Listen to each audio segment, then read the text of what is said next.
Erev Rosh Chodesh Sivan is a day that was set aside by the Shloah Kodesh to be mispalel for the success in raising our children.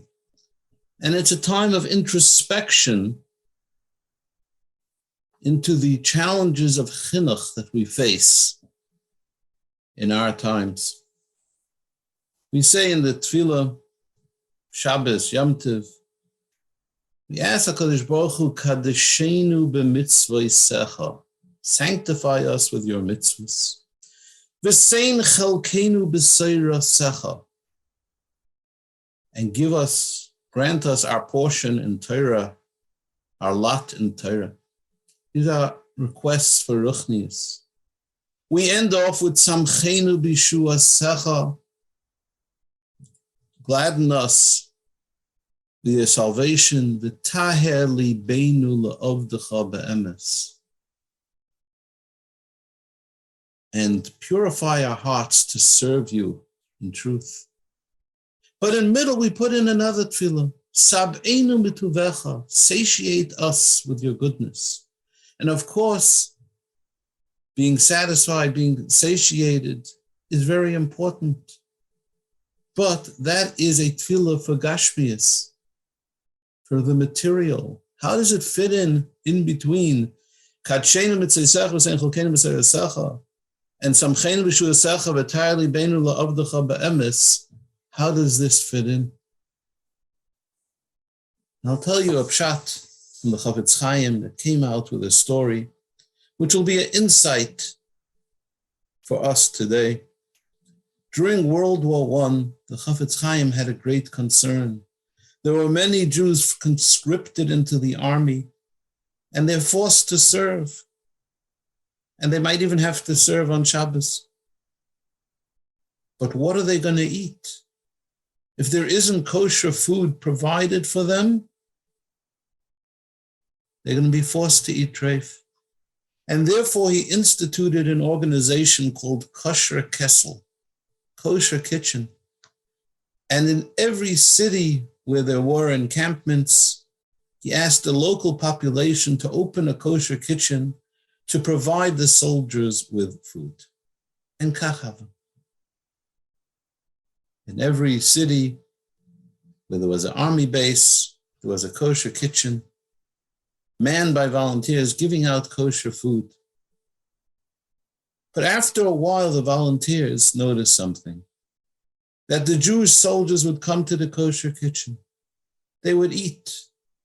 And then when they were finished, they would go to the non-kosher kitchen and eat again. And they felt that their efforts were in vain. But they didn't know what to do. Should they tell the Chafetz Chaim he's going to be disappointed? And at that time, already then he was an older person. Or no, they have a responsibility to tell the Chafetz Chaim. They decided they have a responsibility. And they went to tell the Chafetz Chaim, you should know, Heilige Rebbe, the Chafetz Chaim, we established kitchens in every city, kosher kitchens. And the soldiers, in fact, do eat kosher food, but then you should know they go eat treif. The Chafetz Chaim looked at them and said, maybe you're not serving enough food. And therefore they're still hungry. So they said, no, it's not true. We have ample amount of food. We even have leftovers. But Rebbe, the people are not interested. And therefore they're going to eat treif food. And the Chafetz Chaim looked at them and said, maybe you're serving enough food, but it doesn't taste well good enough. Maybe you're not serving high quality food. And the Chafetz Chaim said, because you should know, there's no Yid who's satisfied with kosher food and then will go eat treif. And if he's eating treif, it's a raya, it's a proof that the kosher food isn't satisfying enough.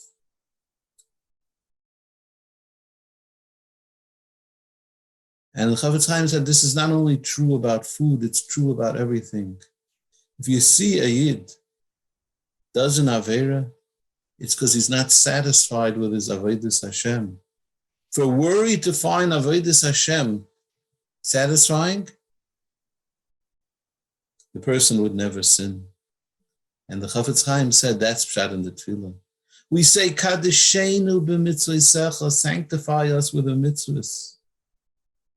Sein chalkenu b'seirasecha, give us our portion in Torah.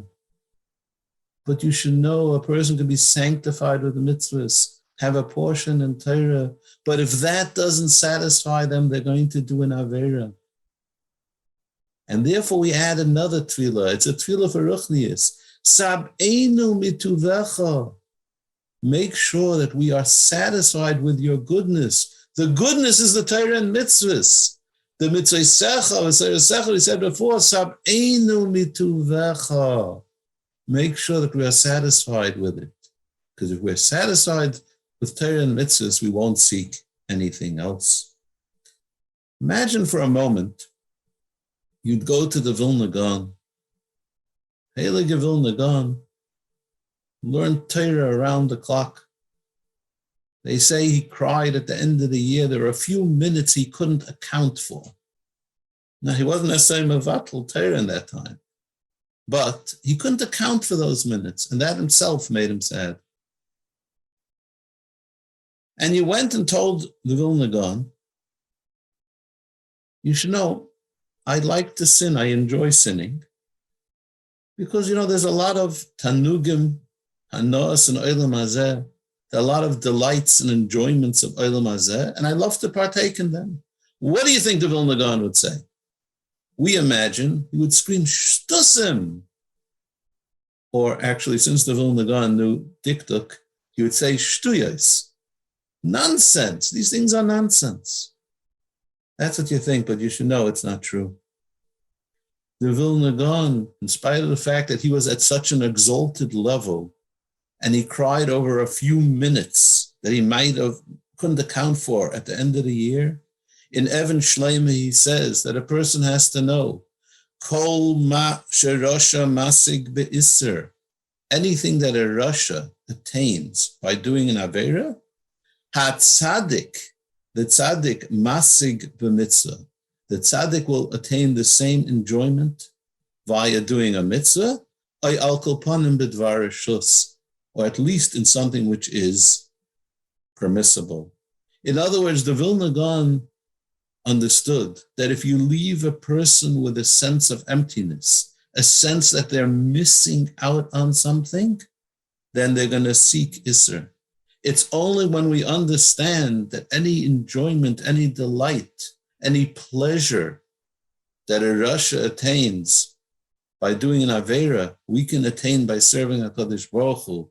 Only then can you expect a person not to sin. If we look, every generation has its own challenges. If we look back about 100 years ago, the challenge was Kadeshenu b'mitzvosecha. Sanctify us with your mitzvahs. It was so difficult to keep the Torah, to keep mitzvahs, to keep Shabbos.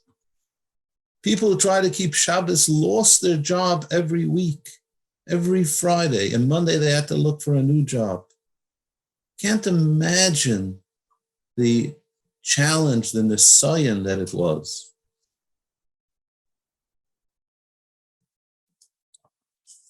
I remember when I grew up in Borough Park, the most beautiful sukkah in Borough Park was the Baba Rebbe's sukkah. It's called the Baba sukkah. It was beautifully decorated. And people would come in on sukkahs to go see his sukkah. And someone once told him, Rebbe, you have the most beautiful sukkah in Borough Park. And he said, no, there's one nicer sukkah in Borough Park. That's Mr. Klein on 52nd Street. He has a nicer sukkah. No one could figure out who is Mr. Klein. How could he possibly have a nicer sukkah? Here the Chassidim spent the whole months decorating it. And they went to find this Mr. Klein. What's unique about his sukkah? Anyway, this was a Yid who had Mesiras Nefesh for Shabbos. And every week he would lose his job. And when you lose your job, you get a pink slip. Every week you would get a new pink slip because it was Shmiras Shabbos. He saved those pink slips. And then every year he would decorate his sukkah with it. And that's what the Rebbe meant. The nicest sukkah is Mr. Klein's, because he's decorating it with his Mesiras Nefesh for Shabbos. That was the challenge. Kadeshenu b'mitzvosecha. Baruch Hashem, today we don't have such challenges. Through the Mesiras Nefesh of Eden, we've overcome those challenges. Then the next challenge was Sein Chalkenu b'Seirosecha. There was a time, even though people kept mitzvahs, but ignorance was widespread. Torah was not being learned. Remember in my youth, the shul had a shir maybe once a week, twice a week, Shabbos afternoon and Tuesday night. There was no such thing that working people would learn every day. Certainly that we didn't have the flourishing of yeshivas and kollel, seminaries. None of this existed. And all of a sudden we have an explosion of Torah. Baruch Hashem, you have yeshivas, kollel, full of people devoting themselves full-time to Torah. People that work Akeveya itim l'Torah to an unprecedented level. People learning Daf Yomi, people learning Dirshu, people learning all types of learning programs, chavrusas, early in the morning, late at night. That's v'sein chalkenu b'seirosecha. We are holding now by the final challenge, and that is sab'inu mituvecha. Because even if we raise our children in a generation where it's kadshenu b'teisecha, it's commonplace to keep mitzvahs, Torah and mitzvahs. V'sein chalkenu b'seirosecha, it's commonplace to learn, but if they're not satisfied with it, they feel they're missing something, they're going to seek out something to fill this vacuum. In earlier generations, the Yetzer Haras were intellectual. There was reform and communism, socialism, Zionism. And you were able to battle intellectual Yetzer Haras with intellect. Today, the Yetzer Hara is very different.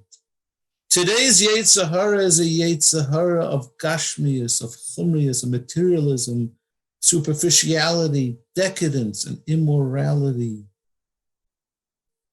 You can't win this Yetzer Hara, can't vanquish this Yetzer Hara by giving drushes. There's only one Eitzah. Sab'enu mituvecha. We have to role model to our children that if a person lives a life al pi Torah, how fortunate they are. We have to role model what the Vilna Gaon said. Kol ma sherosha masig be'isr. Anything that a Rasha attains by doing Averas, hatzadik masig b'mitzvah. The tzaddik will attain the same enjoyment, the same pleasure, delight in a mitzvah al kapanim b'dvar rishus. If we walk around speaking about what we're lacking, what we're missing, if we chase tanugei olam hazeh, in spite of us being shemrei Torah mitzvahs, maybe we were brought up with a sense of obligation, a sense of responsibility. And even if we model that, but at the same time we're seeking tanugei olam hazeh, we walk around talking about what we're missing. We speak how jealous we are of other people that have more gashmias than us. Then we're not transmitting sab'enu mituvecha. And if there isn't sab'enu mituvecha, even if there's the best kosher food, people will go and eat treif. That is the challenge of our generation. Our avodah is to role model sab'enu mituvecha, to show that we are satisfied by avodas Hashem, And Avodas Hashem brings us the greatest delights. Our limud Torah is our greatest enjoyment. If we shall do so, then we'll merit to see the end of the tefillah. Samcheinu b'shua secha. Will all merit to be gladdened and joyous at the Yeshua of Hashem. It will be entirely beinu la'avdecha be'emes. Our hearts will be purified. We'll serve Hashem with a pure heart in all truthfulness, together with our children in the Beis Hamikdash Hashlishi b'mhera b'yameinu. Wish everyone a true Kabbalah's HaTorah. You should all have nachas on your children and have Deiros Yisharim u'mevayrachim.